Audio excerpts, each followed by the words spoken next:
Dan. No, it was such a quick turnaround to prepare for this game, but how do you think the team responded in the end? Sorry? How do you think the team responded and performed this evening overall? Well, I thought they put in a performance that should win the match. I think we created a lot of chances. I think we had 30 shots, goal line clearances, disallowed goal for not sure why, from Martinez foul. So if you look at it in that context, in terms of the shots and the domination that we had in the game, we should win the match, so I'm pleased with that. There was lots of good things. It wasn't perfect. I thought we started slow. I thought we improved as the first half went on, and I actually challenged the players at half time. I think they had more levels in them, and I think they produced that at the start of the second half and scored 2 fantastic goals. So still lots to work on, but I was really pleased with their efforts and how they tried to implement what we'd asked for them with very limited time to prepare. I appreciate it's just been the end of the game, but we saw a lot of images of Jason and Omar being here tonight. Have you had any conversations yet about whether you were being shot for Sunday? I have. They've informed me they'd like me to take the team for Sunday. There was a feeling that might have been the case from Monday, but we wanted to focus on Burnley. But yeah, I'm tasked with leading the team on Sunday, so all my focus and energy goes to that now. Thank you. Sorry. Dan, when Bruno came off, I know it was well intentioned, and you said yesterday about managing minutes for him. Was there any chance he could have played the full game? Because it felt like, given his influence, missing him, Burnley scored quite quickly after it.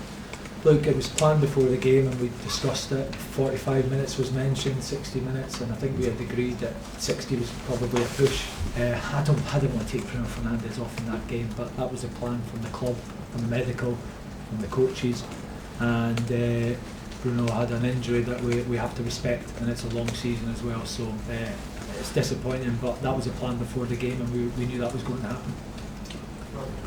Hi Darren, there's been a lot of talk about Man United teams that should be a team that takes lots of risks. I think you've had 30 shots tonight, 10 on target. How much of that was part of your pre-match message to the players about doing that? It was about them to be proactive, to attack, you know, to go and highlight themselves, you know, go and showcase what abilities they have as individuals and as players, and be really front foot, proactive, exciting. They were the challenges that we put towards them, and they did that. And I think, as I said, it wasn't perfect, but there was lots of good things within that. So I think if we look back on that game, barring probably the start, and then as you said, after we went 2-1 up, I think the rest of the game was pretty much total domination and creating lots of chances. We probably look at it and disappointed we've not scored more goals, because we've got to score more goals when you create that many chances in a match. Darren, what did you say to Shola before he went on and how impressed with you with how he played? We said to him, stay wide and go and do what you do, and he did that. Stay wide on the right. We know I know he's going to make an impact. I know he's creative. He's got goals on him. He's exciting. He's direct. He's fearless. And he hit the crossbar, and he had another shot, so he had a really bright game, and you know, I'm pleased for him, because he had a lot of injuries in recent years, and he's not really got going with his momentum, but we know the talent that he's got, and he'll be a big part of Manchester United's future. I've no doubts about that. Darren, there's been instances this season where the team have not defended quite as solidly as you'd want, and obviously there's been a change of defensive formation tonight. How do you think the team adapted, and is it an ongoing concern, really, predating you, that they give goals up easily? Well, I think you're right. I think it's proved in the season we give up goals too easily, and I think there is a tactical element when you change from when you used to be playing in a back four and you change to a back five. You know, it is different. It's different challenges. There's more space to cover, but you defend as a team, so it's not only just the defenders. It starts with the front, midfield.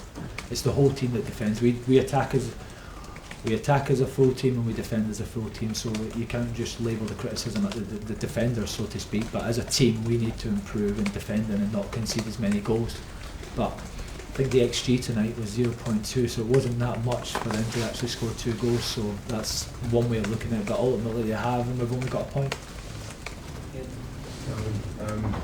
One of the challenges with whoever gets the job in the short term to kind of get the players out of this mindset of just making mistakes and letting good situations slip away, because there's almost a sense of inevitability when you watch the team in the moment that won't quite go the way it should go. I think you can get in that cycle with a little bit of confidence, yeah. So I think you have to. I think you're right. I think in terms of like, there's a little bit of a feeling that can you see the game out or can you go on and win it, and that's not seems to be there yet. And that can only build through time and confidence and actually winning some football games and finding out what it takes to win games. Sometimes you might put in a good performance, but you've got to find a way to win ugly and see out a match. And it might not be pretty. That may be from keeping the ball, that might be from defending deep as a team, whatever that is. But the team need to figure out how to put in performances that win them games, and then hopefully from there that confidence can grow. Hi Darren, United have dropped points against 6 of the bottom, the bottom 7 since the start of November.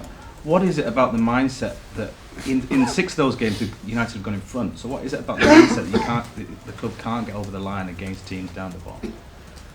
Well, it's a good question. My experience is only tonight, so I experienced that we get 2-1 up, and then I felt we were a bit passive again. We sat in a little bit, and maybe we should have gone for the kill and gone for the third goal. It all happened very quickly as well, so I've not had a chance to reflect on that yet. So that's something that we'll try and look at, but it's a little bit new just now. It's a little bit fresh, so it's probably going to take a little bit of time to sit back and reflect on the game, watch it back, and then try and figure out why these things keep happening. Sorry, can I just ask about Sesko? Obviously, he's had a wait, for those goals, but when you saw his movement tonight and the quality of his finishing and the confidence that he's got to get those first goals, but there is a player in there. He's raw, but there is a player in there. No, for sure. Look, I sat down with him yesterday and showed him videos of his movement, as you said, and how the opportunities are going to come. He has to just keep believing, keep making the runs. The rest of the team have to look for him more as well. And like with all strikers, once you get that first goal, you hit the back of the net, it builds your confidence, and hopefully they start flooding in from now. I think everyone can see his qualities. I thought he was fantastic tonight. I thought he led the line really well. And he's maybe could have gone on and had a hat-trick as well. He had a few other opportunities ahead and another snapshot. So it's a real positive night for him, and definitely probably the biggest positive from the night really is his 2 goals, and hopefully that's good for Manchester United's future.